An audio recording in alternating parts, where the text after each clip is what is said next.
America Iran peace deal पर प्रधानमंत्री नरेंद्र मोदी ने कहा कि अब टिकाऊ और अंतिम समझौते की उम्मीद और इससे दुनिया में बहाल होगी शांति। प्रधानमंत्री नरेंद्र मोदी ने कहा पश्चिम एशिया में शांति और स्थिरता की उम्मीद है। अमेरिका ईरान शांति समझौते का स्वागत। वहीं संघर्ष से दुनिया भर में गंभीर आर्थिक उथल पुथल, कई देशों में जानमाल का नुकसान हुआ है।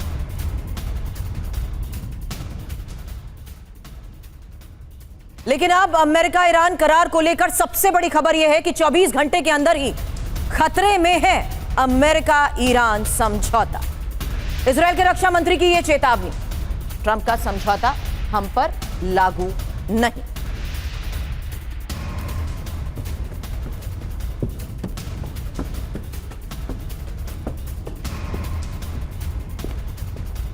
अमेरिका के अधीन नहीं है इजरायल। बेन गवीर का यह बयान है, इजरायल बनाना रिपब्लिक नहीं है, इजरायल स्वतंत्र और संप्रभु देश। तो आखिरकार इजरायल ने यह साफ कर दिया कि ट्रंप की डील इजरायल नहीं मानेगा। अब नेतन्याहू के साथ संदेश क्या है? पहला, ट्रंप की डील इजरायल पर लागू नहीं होती। दूसरा, हिजबुल्लाह मामले पर दबाव नहीं चलेगा। तीसरा, यह समझौता सुरक्षा की गारंटी नहीं देता है। चौथा, इजरायल पर हमले हुए तो जवाब देंगे।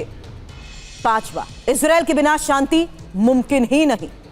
छठा, इजरायल को स्वतंत्र कार्रवाई का हक है। सातवां, एमओयू मानने के लिए इजरायल बाध्य नहीं है। मतलब साफ है, डील के बाद भी महायुद्ध की आहट है और इजरायल ईरान में सीधी जंग का खतरा। बड़ी बात यह है कि 60 दिनों की अवधि में भी हमले संभव हैं। मेरे सहयोगी मनीष झा इस वक्त हमें ज्वाइन कर चुके हैं। मनीष, खबर भले ही अमेरिका ईरान करार को लेकर है, लेकिन इजरायल का यह रुख क्या इस बात को लेकर साफ संकेत नहीं देता कि अभी भी हमले जारी रहेंगे?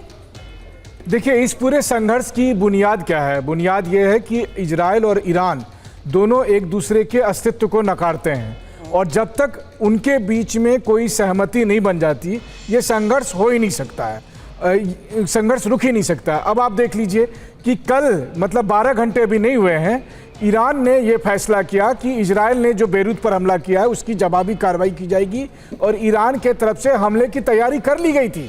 ये बात खुद ईरान के विदेश उप मंत्री ने जिस वक्त डील का वो ऑफिशियली अनाउंस कर रहे थे, उस वक्त उन्होंने इस बात को एडमिट किया। वहीं दूसरी तरफ आईडीएफ ने अपनी सरकार को, अपनी सेना को, होम फ्रंट कमांड को कहा तैयार हो जाओ, ईरान के मिसाइल आ रहे हैं। मान लीजिए अगर ईरान के मिसाइल आए होते तो क्या होता? फिर ईरान और इजरायल का जंग शुरू हो गया होता।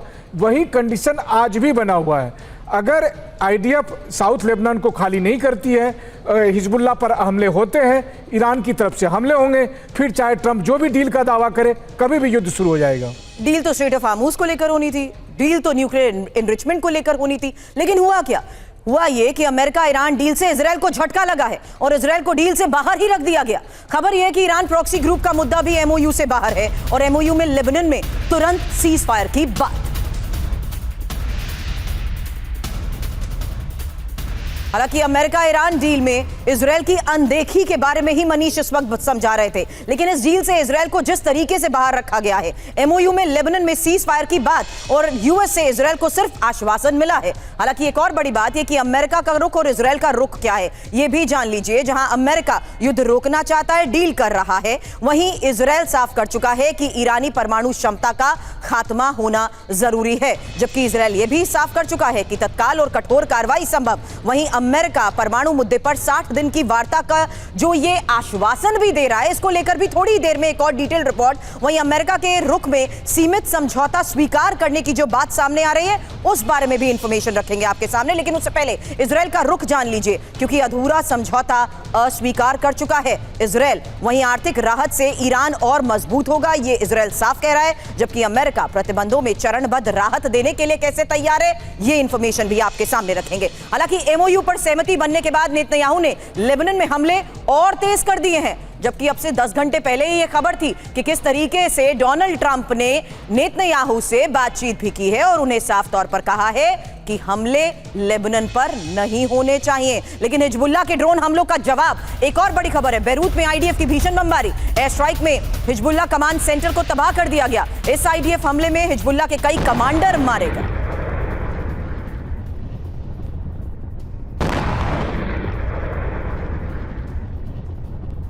अब लेबनान की राजधानी बेरूत में कोहराम, जहां आईडीएफ की स्ट्राइक में 3 लोगों की मौत हो गई और आईडीएफ हमले में कई इमारत तहस नहस हो गई। आईडीएफ ने सेंटकॉम को हमले की जानकारी दी।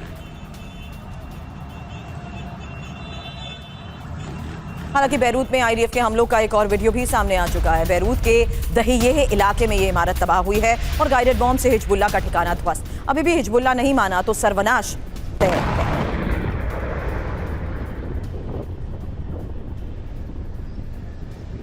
हालांकि बेरूत के बाहरी इलाकों में बमबारी की भी तस्वीर आई। यहां आईडीएफ की स्ट्राइक में भीषण तबाही मची और सड़क पर मलबे का ढेर दिखा। रिहायशी इलाकों में अफरा तफरी का माहौल। नेतन्याहू ने बेरूत पर बमबारी की पुष्टि की है। बड़ी खबर है, हिजबुल्लाह की साइट टारगेट की और इजराइल पर हुए हमलों का जवाब दिया। हिजबुल्लाह को भारी नुकसान। बड़ी खबर यह है कि यूएस ईरान डील के बीच बमबारी भी जारी है और बेरूत के बाहरी इलाकों पर यह बमबारी हुई है। डील में लेबनान में सीज फायर की बात।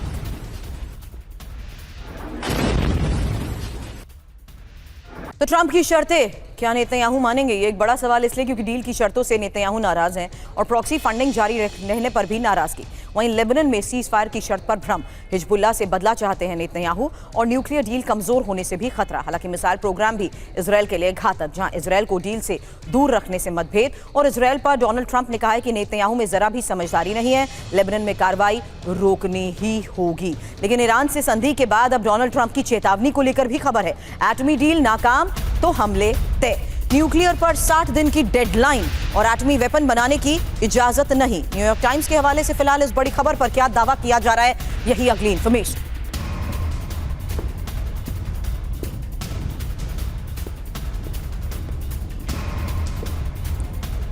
न्यूक्लियर डील नाकाम तो युद्ध तय, ये चेतावनी डोनाल्ड ट्रंप ने दे दी है। हालांकि ट्रंप की 5 धमकियों से संकेत क्या मिल रहे हैं, जहां पहला यूरेनियम पर ईरान मुकरा तो फिर जंग मार, और इसके मायने यह है कि संधि टूटने का डर।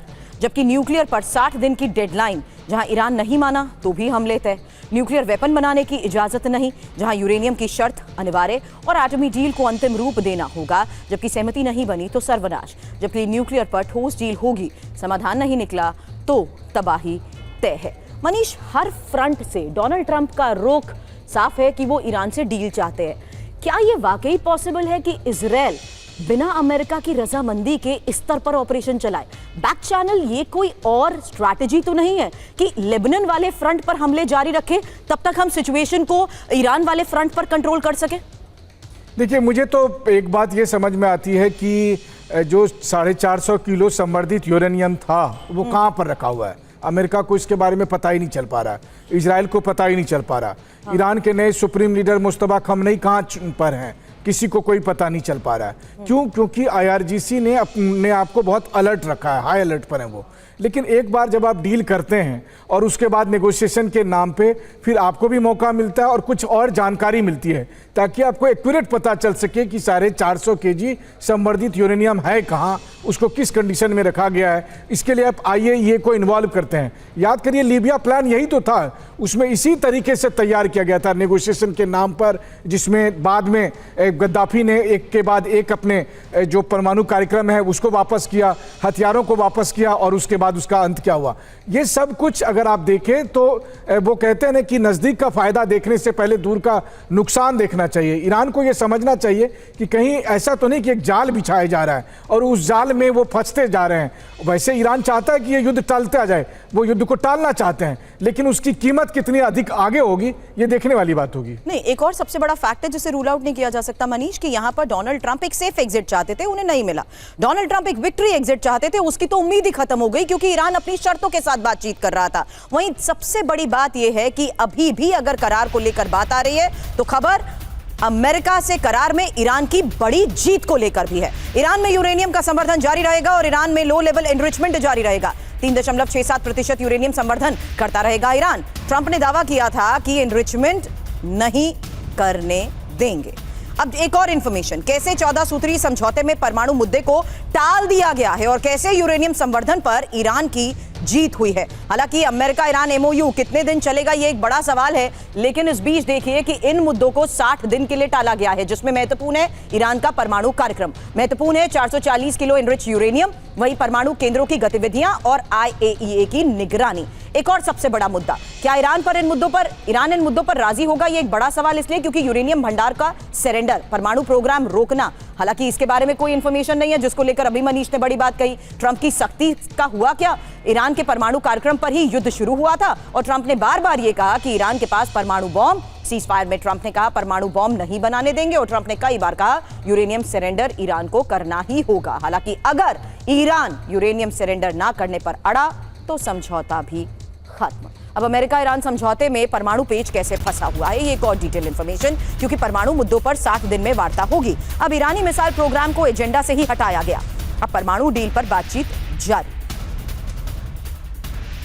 डील में ट्रंप की हार कैसे? हालांकि ईरान की जीत के मायने भी जान लीजिए, क्योंकि न्यूक्लियर पर 60 दिन के अंदर बात, जहां आपको बता दें कि ठंडे बस्ते में यूरेनियम मुद्दा जा रहा है, ये साफ नजर आ रहा है। जबकि दूसरा मुद्दा है बंदरगाहों का यूएस ब्लॉकेड, क्या हटेगा? क्योंकि ईरान की सप्लाई चेन इसके जरिए आसानी से बहाल होगी। वहीं सबसे महत्वपूर्ण मुद्दा है फ्री संपत्ति को लेकर। हालांकि 24 बिलियन डॉलर की फ्री संपत्ति को लेकर तो दावे किए जा रहे हैं, लेकिन जब्त संपत्ति मिलने से जाहिर सी बात है ईरान को राहत जरूर मिलेगी। और हॉर्मुज में सर्विस चार्ज लेगा ईरान, अतिरिक्त राजस्व भी उसको मिलेगा इसी के जरिए। वहीं ईरान के पुनर्निर्माण की जो फंड को लेकर खबर है, उसमें 300 बिलियन डॉलर मिलेंगे। और साथ ही यह भी साफ है कि किस तरीके से अब फिलहाल यूएस ईरान में 14 पॉइंट पर सहमति बन चुकी है। अगली यही बड़ी खबर है, जहां ईरान के पास से अब अमेरिकी सेना हटेगी और ईरान के पुनर्निर्माण के लिए योजना बनेगी। हालांकि 300 अरब डॉलर से पुनर्निर्माण की योजना को लेकर दावे किए जा रहे हैं। अमेरिका और सहयोगी देश भी मदद करेंगे। हालांकि अमेरिका ईरान के बीच शांति समझौता हुआ है और ट्रंप ने ट्रूथ सोशल पर समझौते का ऐलान किया है। ट्रंप ने ट्रूथ सोशल पर लिखा, ईरान के साथ समझौता पूरा हुआ। ट्रंप ने ट्रूथ सोशल पर यह भी लिखा कि बिना शुल्क हॉर्मुज स्ट्रेट खोलने की मंजूरी। जबकि ट्रंप ने ट्रूथ सोशल पर लिखा कि हॉर्मुज से यूएस नाकेबंदी भी तुरंत हटेगी। लेकिन अब ईरान ने भी अमेरिका से समझौते का ऐलान किया है। ईरान के उप विदेश मंत्री काजिम गरीबाबादी ने ऐलान किया, अमेरिका से समझौता फाइनल। समझौते पर शुक्रवार को साइन होंगे। कूटनीति और ईरान की दृढ़ता से डील हुई है। वहीं अमेरिका से डील पर ईरान का बयान, हमने दुश्मन पर श्रेष्ठता साबित की है। सुप्रीम नेशनल सिक्योरिटी काउंसिल ने जारी किया है बयान। ईरान की जनता के नाम बयान जारी किया गया। अब समझिए ईरान की जीत कैसे, क्योंकि ट्रंप की 7 हार। हालांकि तेहरान में रुजीम नहीं बदला गया है और यही सबसे बड़ा मुद्दा था कि तेहरान में रुजीम बदलना है और यही वजह थी कि टॉप लीडरशिप का खात्मा हुआ, लेकिन रुजीम नहीं बदला। आईआरजीसी के कंट्रोल में ईरान रहेगा। हॉर्मुज में हमलों का खतरा भी बरकरार है। प्रॉक्सी गुटों का आतंक बना रहेगा और ईरान यूरेनियम संवर्धन करता रहेगा। हालांकि ड्रोन मिसाइलों का जखीरा भी कायम है। फ्री संपत्ति पुनर्निर्माण का हर जाना। हालांकि मुश्तबा ने मुख्य रणनीतिक लक्ष्य भी हासिल कर लिए हैं। लेकिन 19 जून को अब शांति समझौते पर हस्ताक्षर को लेकर बड़ी खबर है, जहां स्विट्जरलैंड के जिनेवा में हस्ताक्षर समारोह होगा और समारोह से पहले कई बैठक भी होंगी। समारोह में अमेरिका ईरान के प्रतिनिधि शामिल होंगे।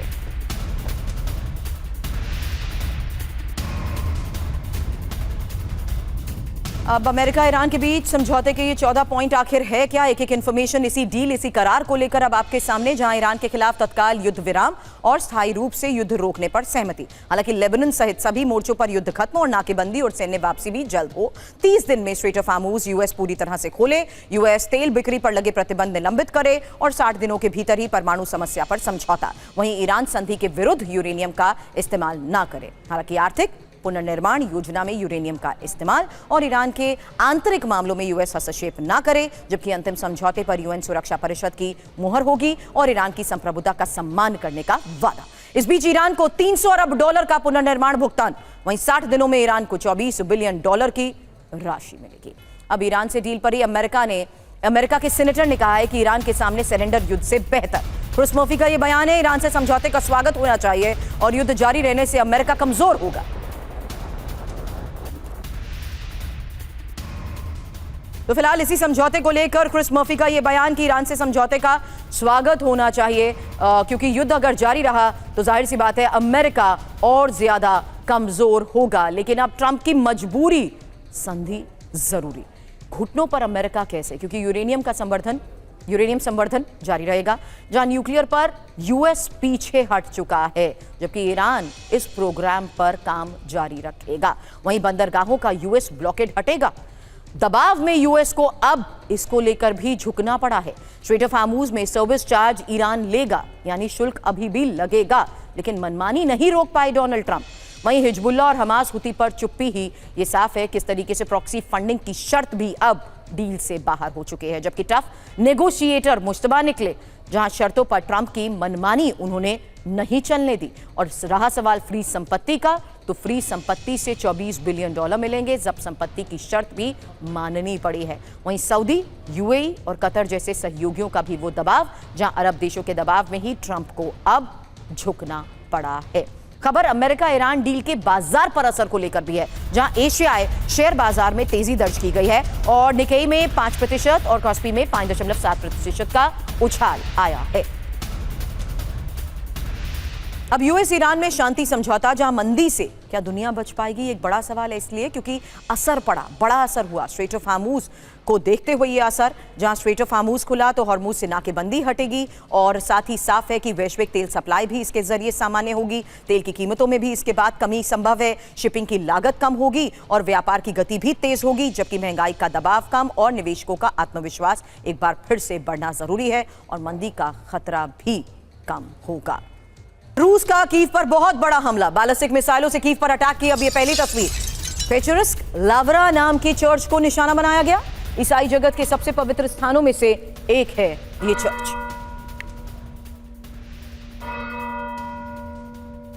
तो फिलहाल लगातार इस फ्रंट पर कैसे हमलों को अंजाम दिया जा रहा है, उसकी एक एक तस्वीर अब आपके सामने। और ये वो तस्वीर है जहां अब बैलिस्टिक मिसाइल से इस हमले को अंजाम दिया गया और ये रूस का कीव पर एक और बड़ा हमला।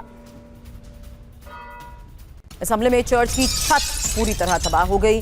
दूर से नजर आ रही चर्च में आग की ये तस्वीरें 11वीं सदी में पेचरस्क लावरा चर्च बना था। लगातार हो रहे हमलों के बीच रूसी हमले में कीव में कई बहुमंजिला इमारतों को भी निशाना बनाया गया है। एक और तस्वीर जहां हमले में 2 मासूम बच्चों के साथ 4 लोगों की मौत की खबर है। इस हमले में 30 लोग बुरी तरह घायल हो गए।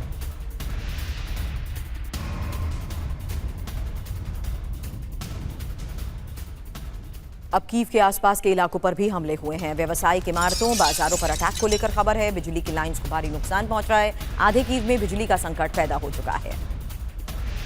तो कीव में देखिए लगातार इमारतों पर हो रहे अटैक के बीच ये तस्वीरें सामने आई हैं, जहां सबसे ज्यादा असर रिहायशी इलाकों पर देखने को मिला है। ज्यादातर इमारतों पर हुए हमलों के बाद हालात इस तरीके से हैं कि अब आधे कीव में बिजली का संकट पैदा हो चुका है। खबर यह है कि कीव में रात करीब 1 बजे पहला हमला हुआ। ताबड़तोड़ हमलों के बाद दहशत में हैं लोग और जनता ने मेट्रो स्टेशंस में शरण ली। इलाके में हर तरफ आग का ये मंजर। ताबड़तोड़ हमलों के बाद शेल्टर्स में लोगों ने रात गुजारी। रात करीब 1 बजे यहां पहला हमला हुआ। वहीं मेट्रो स्टेशंस में लोगों ने शरण ली। कीव में ही भीषण तबाही की एक और तस्वीर। रिहायशी इलाके में ही तबाही का ये मंजर। इमारतों से धुएं और आग का ये गुबार उठता दिखा।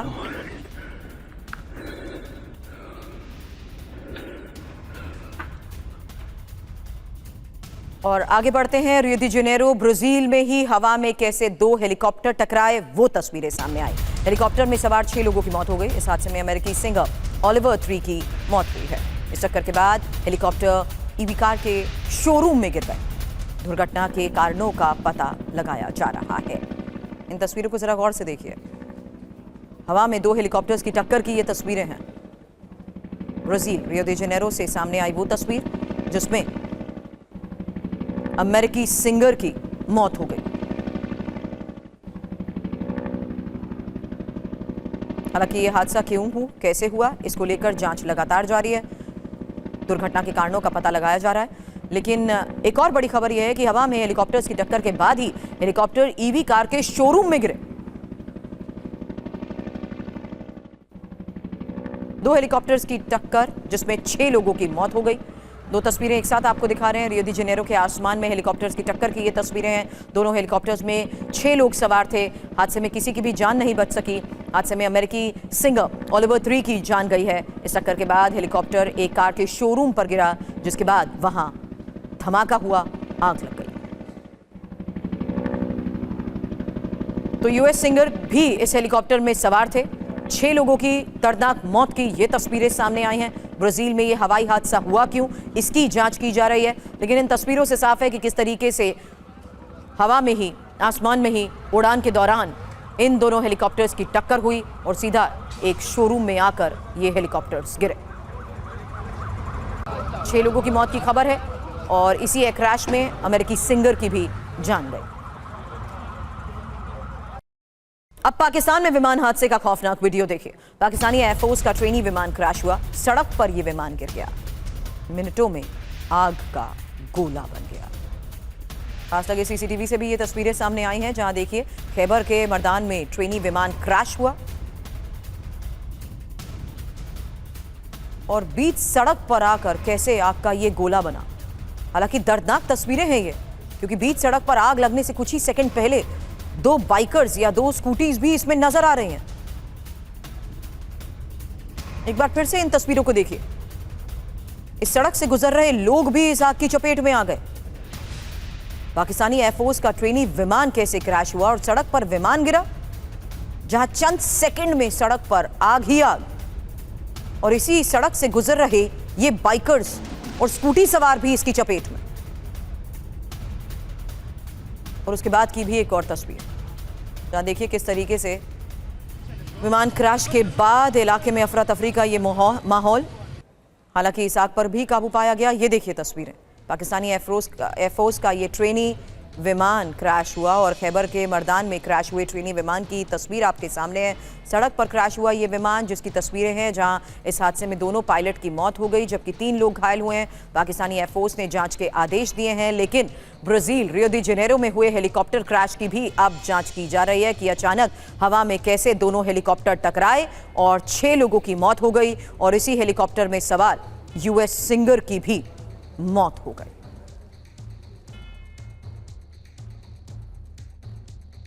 दोनों तस्वीरें आपके सामने, खौफनाक तस्वीरें हैं विमान हादसों की, वो तस्वीरें जिसमें ट्रेनी विमान पाकिस्तानी एयरफोर्स का कैसे क्रैश हुआ उसकी तस्वीर, वहीं रियो दी जेनेरो में हेलीकॉप्टर्स की टक्कर के बाद क्रैश की ये तस्वीर।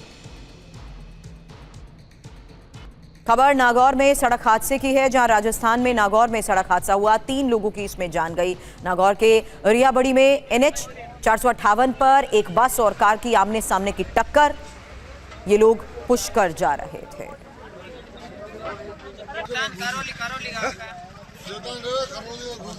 क्या ये रफ्तार का एक और कहर है, इसकी जांच की जा रही है, लेकिन मौके से सामने आई इन तस्वीरों से साफ है कि किस तरीके से दर्दनाक सड़क हादसा हुआ। एक ऐसी टक्कर जिसमें 3 लोगों की जान चली गई। नागौर में ही सड़क हादसे की ये तस्वीर, पुष्कर की तरफ जा रही थी ये गाड़ी, हालांकि इस हादसे में 3 लोगों की मौत हो गई। एक बस और कार की आमने सामने की टक्कर। अब पीओके में आंदोलन से बौखलाहट में पाकिस्तान सरकार। बड़ी खबर आपको बता दें, पीओके में खाने पीने के सामान की एंट्री पर रोक लगाई गई है और फूड ब्लॉकेज से पीओके में खाने पीने के सामान की कमी। हालांकि जांच के नाम पर जब्त किया जा रहा है खाने पीने का सामान। तो बदतर होते हालात के बीच ये आज एक और बड़ी खबर है, जहां जांच के नाम पर कैसे खाने पीने का सामान जब्त किया जा रहा है। हालांकि फूड ब्लॉकेज में पीओके में खाने पीने के सामान की कमी को लेकर खबर है, लेकिन अब पीओके में खाने पीने के सामान की एंट्री पर रोक लग चुकी है। और पीओके में आंदोलन से कैसे पाकिस्तान सरकार बौखलाहट में आ चुकी है, ये तस्वीरें, जहां इसी आंदोलन के तहत लोग सड़क पर हैं और अब पीओके में खाने पीने के सामान की एंट्री पर रोक लगा दी गई है।